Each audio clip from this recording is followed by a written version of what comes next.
मौलाना लिखने के ऐतराज है, न संत महात्मा लिखने के ऐतराज और सरदार लिखने में ऐतराज है, और फादर लिखने में कोई हमारे आर्क बिशप लिखने में ऐतराज नहीं है। ये मानसिक पंजाब सरकार की पोस्ट मैट्रिक स्कॉलरशिप योजना 245 करोड़ रुपए आवंटित ताकि अनुसूचित जाति के विद्यार्थियों को मिले उच्च शिक्षा। अगर मुझे ये स्कॉलरशिप ना मिलती तो शायद मैं अपनी पढ़ाई जारी न रख पाती। 2,31,000 विद्यार्थी पंजीकृत, 92 करोड़ की रकम दी जा चुकी। मैं AI/ML हमेशा से पढ़ना चाहता था।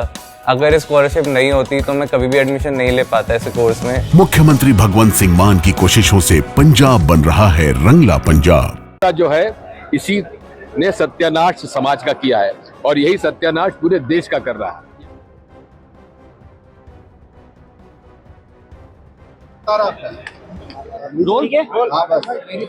जंगल सत्याग्रह दिखाने का क्या? पहले तो यह है कि मैं आपसे कहना चाहता हूं कि मध्य प्रदेश में अनुसूचित जाति और जनजातियों का आजादी की लड़ाई में सबसे बड़ा योगदान रहा है, तो वो रहा है जंगल सत्याग्रह। और जंगल सत्याग्रह क्यों हुआ?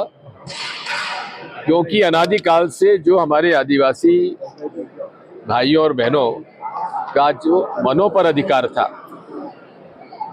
वो वनों के अधिकार को अंग्रेजी हुकूमत ने वन संपदा को लूटने के लिए 1927 में इंडियन फॉरेस्ट एक्ट लाई थी, जिसके खिलाफ लोगों ने आंदोलन शुरू किया, क्योंकि उनके सूखी गिरी लकड़ी उठाना बंद हो गया। उनके जो माइनर फॉरेस्ट प्रोड्यूस थे वो लोग नहीं ला सकते थे। वो अपने घर के निर्माण में लकड़ी नहीं लगा सकते थे, वो बांस नहीं काट सकते थे। तो इस तरह से पूरे तरीके से ब्रिटिश हुकूमत ने उस पर जो जंगलों पे कब्जा कर लिया था और इनकी रोजी रोटी समाप्त कर दी थी, ये उसी से उद्दोलित हुआ। और झारखंड से लेकर और मध्य प्रदेश तक जितने भी, छत्तीसगढ़ इसमें शामिल है, उड़ीसा शामिल है, सब जगह जंगल आज सत्याग्रह हुआ। और जंगल सत्याग्रह के अंतर्गत ये महात्मा गांधी भी इसमें शामिल हुए। इस तरह से बैतूल उसका प्रमुख केंद्र रहा, और उस पर हमारे कुछ आदिवासी भाइयों ने और हमारे पानसिंह जी ने भी उसमें मदद की है। इन लोगों ने मिलकर ये जंगल सत्याग्रह की फिल्म बनाई, और उसी लिए आप सब लोगों को यहाँ आमंत्रित किया गया है। वर्तमान दौर में कैसी स्थिति देख रहे हैं? टैक्स फ्री करने की मांग मैं तो शुरू में कर चुका हूँ। सर, बीजेपी के नेता और वर्तमान दौर में कैसी स्थिति देख रहे हैं? आप फिल्म तो बनाई है, लेकिन आदिवासी की वर्तमान मध्य प्रदेश में कैसी स्थिति देख रहे हैं? बात यह है, आजाद भारत में अनुसूचित जाति जनजाति को आरक्षण जो मिला है और जो उनके लिए विशेष नीति और कार्यक्रम बनाए गए, उससे काफी फर्क तो पड़ा है। लेकिन अभी भी जो गरीबी रेखा के नीचे जितने लोग हैं, उसमें अनुसूचित जाति और जनजाति का बाहुल्य है। इसको भी अनदेखा नहीं किया जा सकता। कांग्रेस पार्टी ने यूपीए सरकार में वन अधिकार अधिनियम 2006 में लाए।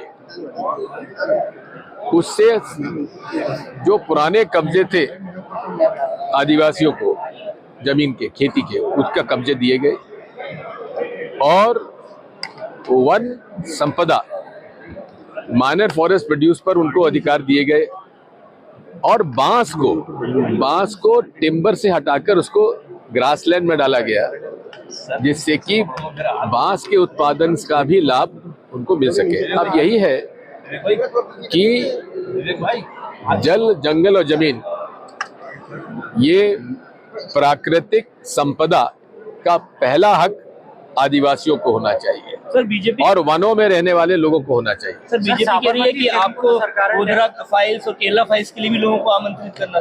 जी, अगर उन्होंने आमंत्रित किया होता तो हम चले जाते। आपको भी करना नहीं, मैं क्यों आमंत्रित करूं?